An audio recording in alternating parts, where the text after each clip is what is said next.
I set my fork down with the kind of deliberate calm that makes people nervous. The noise at Aunt Elaine's dining table doesn't stop right away.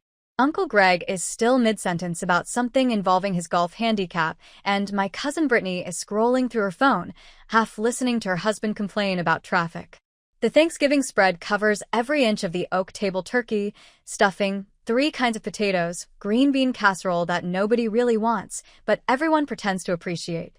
Mom's laughter cuts through it all, that performative, too loud sound that makes my shoulders tense before my brain catches up. Madison is 30 and still renting a shoebox. She announces to the entire table, gesturing with her wine glass. Red sloshes dangerously close to the rim. Can you believe it? Meanwhile, Brittany just bought that gorgeous condo in the city. The room doesn't go quiet. Not yet, but I feel the shift, that microscopic change in air pressure, when people realize something is about to happen. Brittany looks up from her phone, uncomfortable. Mom didn't help us with the down payment or anything. Of course not. Mom says, waving her hand dismissively. You and Trevor are responsible adults who plan for the future. Her eyes land on me, and there's that familiar glint. The one that says she's enjoying this. Some of us just can't seem to get our financial lives together. My hands rest flat on either side of my plate. The tablecloth is cream-colored, probably expensive. And Tulane always goes all out for holidays. I count the floral pattern repeating itself once, twice, 3 times. You're absolutely right, Mom. The words come out even almost pleasant. Mom's smile widens, mistaking my agreement for surrender. She's about to launch into another comparison. Probably about my car or my job, or the fact that I haven't been on a vacation in 3 years. I should be saving more money. Uncle Greg nods approvingly, and Elaine refills her wine. Satisfied that this uncomfortable moment is resolving itself the way it should, with me accepting my role as the family disappointment. That's why I canceled the standing mortgage transfer to your account this morning. The silence this time is absolute. Mom's wineglass freezes halfway to her mouth. Her expression does something I've never seen before. A sort of rapid cycling through confusion, disbelief, and landing hard on panic. The color drains from her face and stages like watching a Polaroid develop in reverse. You what? The $1,800 transfer? I continue keeping my voice steady. The one that's been going out on the 1st of every month for the last 2 years. I canceled it. Good luck with the mortgage, Mom. Aunt Ellen's fork clatters against her plate. Uncle Greg clears his throat, suddenly fascinated by the pattern on his napkin. Brittany's eyes go wide. Her phone forgotten in her lap. Madison. Mom's voice has an edge now, sharp enough to draw blood. This isn't funny. I'm not laughing. Earlier that day, I sat in my car in Elaine's driveway, staring at my phone. The banking app was open, showing the scheduled transfers. Screen 8. $1,800 on the 1st every single month. Never late. Never missed. I scrolled through the history, watching my checking account balance drain and refill in a rhythm I'd memorized. Paycheck in. Mortgage. Payment out. Bills. Groceries. Whatever was left went into savings that never seemed to grow. My finger hovered over the cancel recurring transfer button. I'd pulled up the screen before dozens of times, but I'd always close the app. Convinced myself that next month would be different. That eventually Mom would acknowledge what I was doing. That she'd at least stop humiliating me at family gatherings. The button turned red when I held it down. Are you sure you want to cancel this recurring transfer? I press confirm. Now, sitting at this table, surrounded by the people who are supposed to be my family, I watch the power dynamic shatter like dropped crystal. You can't be serious. Mom's voice rises. Madison. And. Right. You sit down and tell me you're joking right now. I'm already standing, reaching for my coat from the back of my chair. My hands don't shake. Not yet. That will come later. I'm completely serious. After everything I've done for you. Mom pushes back from the table, nearly knocking over her chair. I raised you. I sacrificed for you. And this is how you repay me? The room holds its breath. This is the part where I'm supposed to apologize. Where I backed down and promised to reinstate the transfer and beg forgiveness for embarrassing her in front of the family. Everyone knows the script. I pull my coat on, button by button. The movements feel mechanical, like I'm watching someone else's hands. Enjoy your dinner, Madison. Mom's voice follows me toward the front door. You get back here right now. You can't just walk out. Madison. Aunt Elaine starts to rise. Probably to block my path, or deliver some speech about family duty. But something in my face stops her. Maybe it's the way I'm not crying or the way my jaw is set. Or maybe it's just that after 30 years of being the peacekeeper, the people pleaser, the invisible daughter who pays her mother's mortgage while living in a studio apartment she can barely afford. I'm finally done performing. The November air hits my face as I step outside. Cold. Sharp. Real. My car is parked at the curb under a streetlight. I slide into the driver's seat and close the door, muffling the sounds of the chaos I just left behind. The engine starts with a familiar rumble. My hands find the steering wheel, and that's when they start to shake. Not from regret. From the adrenaline of finally standing up. I stare at the dark windshield, watching my breath fog the glass inside that house. Mom is probably crying now, and Elaine is consoling her.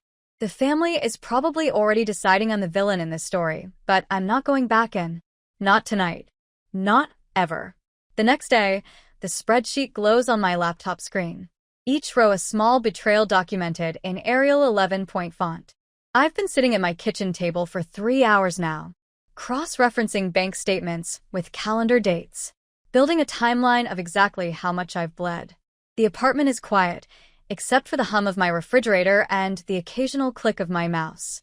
My coffee went cold an hour ago, but I keep lifting the mug to my lips anyway for getting $1,800 every single month for 24 months.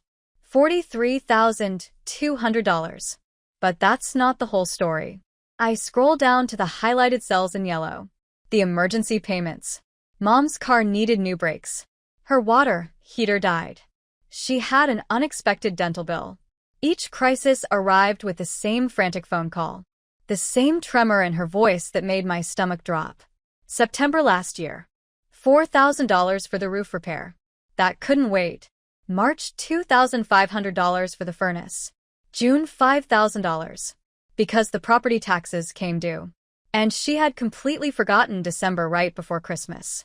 $13,000. She said the townhouse was going into foreclosure. She cried on the phone. I emptied my savings account and canceled my own holiday plans. The total at the bottom of the spreadsheet makes my chest tight. $68,000. I save the file with a name that feels like evidence. Madison. Right. Financial documentation. 1023-2025 XLS. Then I save it again to my cloud drive. Then I email it to myself. I'm not losing this. My phone buzzes against the table. Dad's name on the screen. Hey, I answered. Your aunt called me. His voice is careful. Said you made a scene at Thanksgiving. I stated a fact. Good for you. He exhales, and I can picture him in his kitchen, leaning against the counter the way he does when he's gathering his thoughts. Your mother called me too. Wants me to talk some sense into you. And I told her I agreed with you. Something loosens in my chest. She's been telling everyone you left her broke. Of course she has. Dad sounds tired. Madison. You know, the divorce settlement was $5,050. Right down the middle. The judge made sure of it. Your mother got $230,000. The townhouse was paid off. She had no debt. Where did it go? Where does it ever go? He pauses. That spa membership costs $800 a month.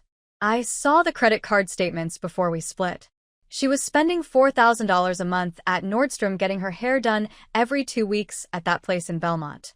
The kitchen renovation that she absolutely had to have. The bathroom remodel. New furniture. She spent the money. Madison. That's what she does. I already knew this, but hearing Dad confirm it makes the spreadsheet on my screen feel less like paranoia and more like proof. Thanks for telling me. I say I should have told you 2 years ago. His voice drops. But honestly, I thought you were just helping her with groceries or small bills. I had no idea you were paying the entire mortgage until Adeline opened her mouth. He sighs. I'm sorry I didn't ask sooner. Everyone. We hang up, and I'm staring at the spreadsheet again when someone knocks on my door. Sharp, insistent raps that make me flinch. I know who it is before I open it. And Elaine stands in my hallway, still wearing her coat, her face arranged in that expression of righteous concern that makes her look like a church lady about to deliver a sermon. She doesn't wait for an invitation. She pushes past me into my apartment, her eyes scanning the small space with the kind of judgment that catalogs every secondhand piece of furniture, every scuff mark on the wall.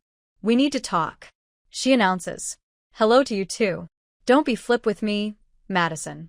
She turns to face me, and there's no warmth in her expression, no curiosity about my side of things. "Do you have any idea what you've done? I stopped paying my mother's mortgage. You humiliated her in front of the entire family." Elaine's voice rises. "She's your mother. She raised you, and you threw that in her face like it meant nothing." I close the door. My hand stays on the knob. "Did she tell you how much I've been paying?" "That's not the point. $1,800 a month for 2 years, plus another $24,000 in emergency payments."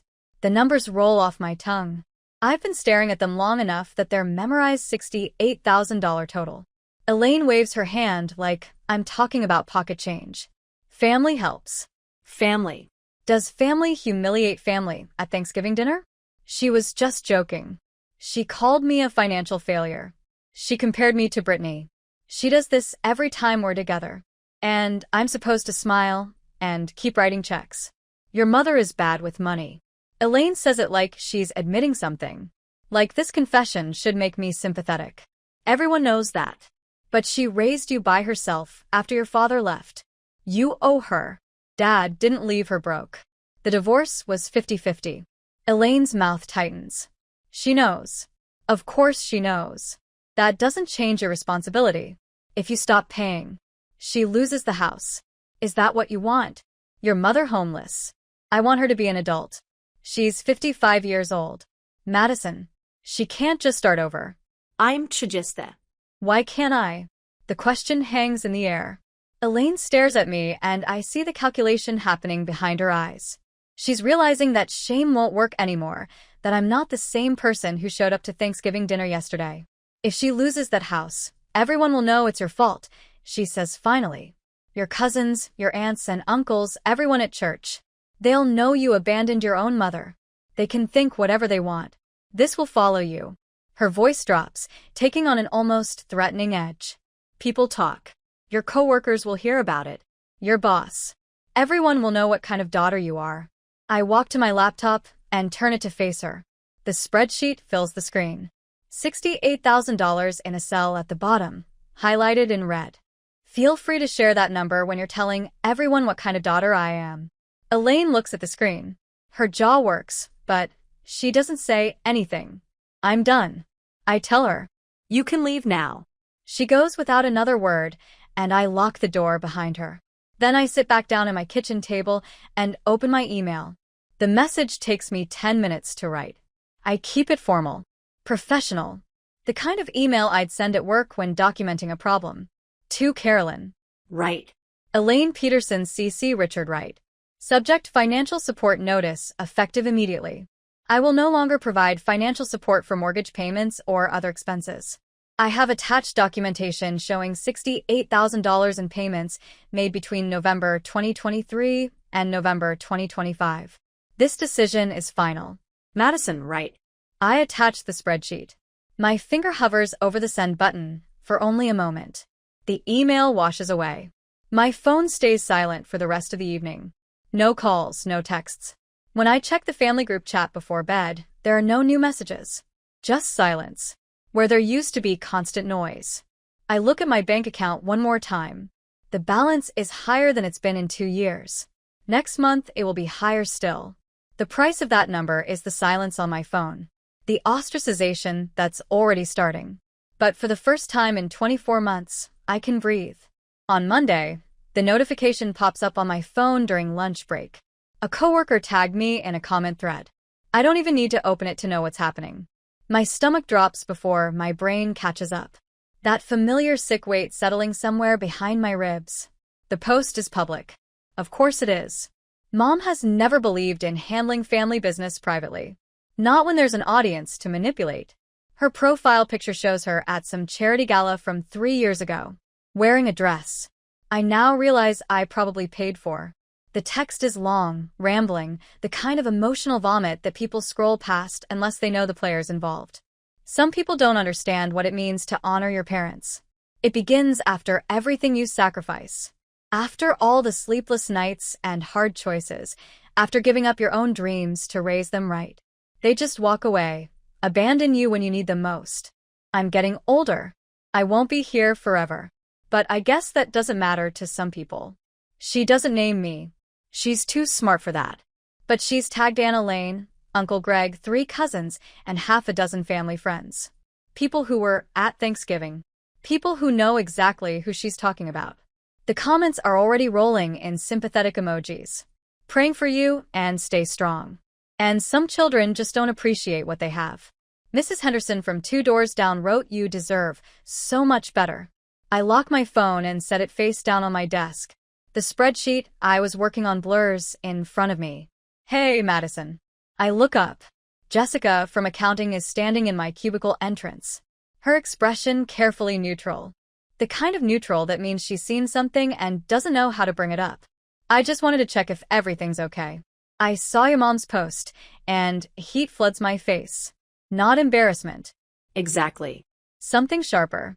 The realization that my personal crisis has officially leaked into my professional life. I'm fine." The words taste like cardboard. Family stuff. You know how it is. Jessica nods, but her eyes hold that look. Pity mixed with curiosity, mixed with judgment. She's wondering what I did to deserve a public shaming from my own mother. Whether there's truth to the ungrateful daughter narrative my mother is spinning. "If you need anything," Jessica says, backing away slowly after she leaves. I pull up the post again, read through the comments. Watch the likes climb. 43 people have validated mom's victimhood in the span of 20 minutes. My fingers move on autopilot, typing out a response, a clear, factual explanation of the last 2 years. The mortgage payments, the manufactured emergencies, the casino receipts I haven't even shared yet, every detail laid out in numbered points, irrefutable and damning. I write 3 paragraphs for the truth presented in clean, professional language that can't be misinterpreted or twisted. My thumb hovers over the post button. 1 tap, and everyone will know my side. 1 tap, and the narrative shifts. 1 tap, and I stop being the villain.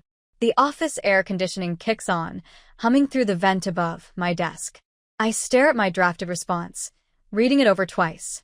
Then I highlight all of it and hit delete because that's exactly what she wants. Mom doesn't care about the truth. She cares about the performance, about forcing me to defend myself publicly, to engage in a battle where she controls the terrain. Every comment I make, every fact I share, it all feeds into the drama she's creating. It makes me look defensive, reactive, like someone who has something to hide. I block the post from my feed instead. Don't unfriend her. Don't comment. Just remove it from my view like it never existed. My hands are steadier than I expect. The phone rings 20 minutes later. Dad's name flashes across the screen. "I saw it," he says before I can speak. No greeting. Just straight to the point. Don't respond. I wasn't planning to. Good. He exhales, and I can picture him in his workshop, surrounded by half-finished furniture projects and sawdust. She's baiting you. This is what she does. Creates a crisis. Makes herself the victim and waits for you to react, so she can point to your reaction as proof of how terrible you are. I know. Do you? His voice softens because I spent years falling for it, apologizing for things I didn't do. Trying to fix problems I didn't create. It took me too long to realize you can't win against someone who rewrites history every time she opens her mouth. I close my eyes, pressing the phone harder against my ear. People believe her. Some people will believe anything that confirms what they already think. The ones who matter will see through it eventually. After we hang up, I sit in the silence of my cubicle. The fluorescent lights buzz overhead. Someone's microwave popcorn makes the break room smell like fake butter. That evening, my coworker Amber texts me, not Jessica with her careful neutrality, but Amber from my training cohort 3 years ago. We get drinks, sometimes share war stories about difficult clients and office politics. "I saw your mom's post through a mutual friend. Want to grab coffee?" We meet at the place 2 blocks from my apartment. Small, overpriced, with mismatched furniture and aggressively hip baristas. Amber orders something without milk. I get black coffee because I'm too tired to make decisions. My mom did the same thing to my sister. Amber says without preamble. Different details. Same playbook. Public shaming. Playing victim. Making it everyone else's problem. I wrap both hands around my mug, absorbing the heat through the ceramic. My sister was supporting her for 4 years. Amber continues. Rent. Bills. Groceries. Mom spent it on QVC, jewelry, and timeshares she never used. When my sister finally cut her off, Mom told everyone she was being abandoned. Made herself out to be this tragic figure. What happened? My sister moved across the country, changed her number, started over. Amber shrugs. Sounds dramatic, but sometimes that's what it takes. You can't fix people who don't want to be fixed. You can only protect yourself. The coffee tastes burnt, but I drink it anyway. Back home that night, I sit cross-legged on my couch with my laptop open. The Facebook post is still up. Still gathering sympathetic comments like barnacles on a shipwreck. I navigate to my privacy settings and start clicking through options. Limited profile. Visibility. Restricted lists. Unfollowing without unfriending. The digital equivalent of closing a door without slamming it. I unfollow on Elaine. Uncle Greg. The cousins who liked Mom's post. The family friends who added their prayers and sad face emojis. One by one, I remove their content from my feed. They can still see my public posts and can still think whatever they want, but I don't have to watch them perform their loyalty to Mom anymore. The quiet that follows feels intentional instead of empty. The phone vibrates in my hand at 7:30, a Wednesday morning. 3 weeks of silence were broken with this call, and Elaine's name glows on the screen, and my stomach drops before I even answer. It's an emergency. Her voice is breathless, theatrical. The utilities are being cut off, and the sheriff is at the door. Madison, you have to do something. Behind her, Mom wails. The sound is high-pitched, desperate. Exactly. Calibrated to trigger every guilt receptor I've spent 30 years developing. What happened to the money from? There's no time for questions. Elaine snaps. Your mother has zero cash. 0. They're going to shut everything off today. She'll have to move into some horrible motel, or worse. She'll have no choice but to show up at your office. The threat lands exactly as intended. I picture Mom making a scene in the lobby at work, crying to my boss about her cruel daughter, the professional reputation I've carefully built shattered in one performative meltdown. You have 2 hours to fix this, Madison. 2 hours. The call ends before I can respond. I sit on the edge of my bed, still in my pajamas, phone cooling in my palm. The apartment is quiet, except for the hum of the refrigerator and distant traffic. My bank app is already open from checking my balance earlier. That little green number that's finally starting to grow. The old Madison would already be getting dressed, already calculating how much she could transfer without overdrafting. Already composing the apology she'd offer for letting things get this bad. But I've seen the pattern now. The manufactured crisis. The impossible deadline. The threat of public humiliation as leverage. I scroll through my text history with Mom instead. 3 weeks of silence since the email. Not a single response to the spreadsheet. No acknowledgement of the $68,000. Just radio silence. Until this exact moment when she needs something. My finger hovers over the banking app. Then I close it. I text back. I'll meet you at the townhouse, 1 hour. The reply comes in seconds. Thank God. I knew you'd come through.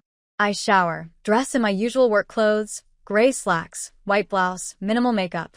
The mirror shows someone who looks tired, defeated, beaten down. Perfect. The drive to Mom's townhouse takes 35 minutes, but I make them wait longer. My hands are steady on the wheel. No shaking this time. Just cold. Clear. Focus. Mom's car is in the driveway.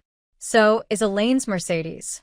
I park on the street and walk up the path, slowly counting my steps. 17 from curb to front door.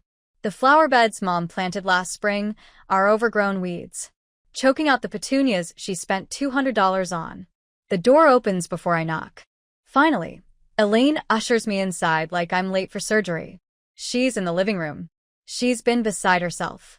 Mom sits on the couch, tissue box in her lap. Mascara smudged, but her eyes are sharp, alert, watching me for signs of weakness. Elaine hovers behind her, arms crossed, playing the concerned sister. They're barely concealing their smugness. They think this is victory. The prodigal daughter returning with her checkbook open. I don't sit down. Show me the shut-off notice. Mom blinks. What? The sheriff? The utility company. Show me the paperwork. There's no time for Elaine starts. Show me. Mom's hands flutter toward the coffee table, where a single envelope sits. Duke Energy addressed to her. I open it. Final notice. Dated 3 days ago. Past due amount $412. Not $1,800. Not the mortgage. Utilities.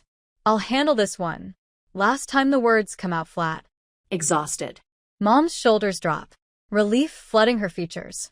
Elaine's expression shifts to satisfaction. They exchange a glance that confirms everything I suspected. This was always about breaking me, about proving they could still pull my strings. I pull out my phone. I need to transfer the payment directly. Just write a check, Mom says quickly. Or Venmo me whatever's fastest. No. I keep my voice steady. Defeated. I need the account information. The login for the utility company. I need the records for my own taxes anyway. The line slides out smoothly. Reasonable. The kind of thing a responsible person would say. Mom hesitates. This wasn't the plan. She wanted cash, liquid and untraceable. But she needs this money too desperately to refuse. I watch her calculate, watch her decide that getting paid now is worth the minor inconvenience of sharing login credentials. Fine. She rattles off the website. Username, password. I type them into my phone. Fingers steady. The Duke Energy portal loads. I navigate to payment options, enter my debit card information, and confirm the $412 charge. My bank app shows the transaction processing immediately. They're paid. Thank you, sweetheart. Mom's voice drips with false warmth. I knew you'd understand. Family helps family. But I'm not done. I'm scrolling now, phone tilted away from their view. Transaction history. Download statements. Screenshot. Screenshot. Screenshot. The phone's camera sound is muted, but my heart hammers so hard I'm sure they can hear it. 6 months of utility bills paid on time every month. No late fees until this one. I keep scrolling, downloading, documenting. Mom is already talking to Ellen about something else. Her crisis resolved. They think this is over. They think the ATM is open again. I should go. I pocket my phone. I have work. Of course, Mom doesn't stand to walk me out. Thank you. Madison. I know things have been tense, but this really means a lot. I don't respond. Just head for the door. Hand steady on the knob outside. I don't drive away immediately. I park down the street where my car isn't visible from the townhouse windows. My phone is hot in my hand screen, glowing with the utility account still open. The login credentials work for more than just Duke Energy. I navigate to her bank account, the one she gave me access to under the guise of paying bills. My thumb hovers over the transaction history. Then I tap it. The numbers that load make my breath catch. 2 days ago. ATM withdrawal.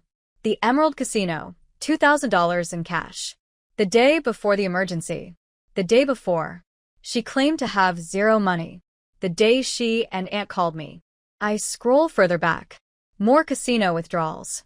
Luxury purchases at department stores. Spa memberships. Monthly charges that paint a picture of someone who never intended to pay her own bills. Someone who spent the mortgage money knowing exactly who would cover the shortfall. I screenshot everything, every transaction, every date, every location. The evidence downloads to my phone in a neat, devastating timeline inside that townhouse. Mom and Elaine are probably celebrating, probably already discussing what the next emergency will be. Home repairs, maybe. Or car trouble. Whatever story sounds urgent enough to open my wallet again, but I'm not crying. I'm smiling. My fingers fly across the screen, creating a new folder. Evidence. I drop every screenshot inside. Then back it up to cloud storage. 3 copies, each one a bullet I didn't know I'd need until this exact moment. The trap isn't just armed anymore. It's loaded, armed and ready. Let's see what else you've been hiding. Mom. I start the engine and pull away from the curb, leaving the townhouse and its occupants behind. My phone sits in the cup holder screen, dark now containing the truth. They never meant for me to find the ATM. Isn't open. It's about to permanently close. The text comes through 4 days after I paid the utility bill. Mom. Madison, I need to talk to you about something urgent. My car is making a terrible noise and the mechanic says it needs $1,200 in repairs immediately. I can't get to work without it. I stare at the message while my coffee goes cold. The same urgency, the same breathless crisis. The manufactured panic that used to send my heart racing and my fingers flying to the bank app. Not anymore. I scroll through the screenshots I took while logged into her account. Transaction after transaction. Each one telling a story she never wanted me to read. The grocery store charges are reasonable enough. The utility payments are there, smaller than she claimed. But then there are the other ones. The luxury spa, the designer outlet mall, the wine bar downtown that charges $18 for a glass of piano. And the big one, the devastating one, the Emerald Casino. My thumb hovers over the reply button. I could ignore this. Block her number. Move on with my life, and let her figure out her own messes. But she won't stop. People like Mom never stop until someone makes them. Me. Let's talk about it. Can you meet tomorrow afternoon? I think Aunt Elaine should be there too. The response comes back in seconds. Mom, why does Elaine need to be involved? This is between us. Me? Because she's been involved in every other conversation about my financial responsibility to you. 2 o'clock at the Riverside Cafe. I'll see you both there. I don't wait for her to argue. I turn off my phone and finish getting ready for work. The next day, the cafe sits on the corner of Main and 3rd. The kind of place with round tables and too much natural light. I arrived 10 minutes early with my laptop bag and a folder containing printed copies of everything. The evidence organized by date, highlighted in yellow where it matters most. Mom and Aunt Elaine walk in together at 2:15. Late, but not late enough to be called out for it. Mom's face has that pinched look she gets when she's nervous, but trying to hide it. Elaine's expression is already set to disapproval. Like she walked in here ready to lecture me about family duty before I've said a single word. They sit across from me.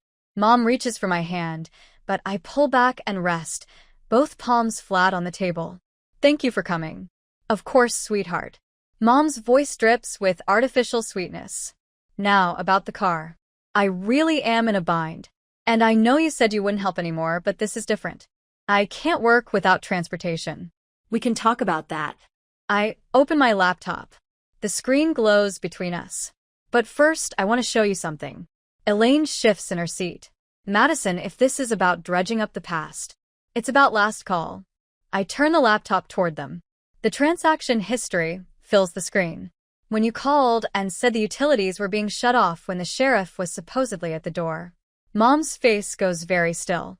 I paid that bill directly, remember? You gave me the login information. I clicked to the next screenshot, which meant I could see everything else too. The silence stretches. A waitress approaches, takes one look at our table, and veers toward a safer group of customers.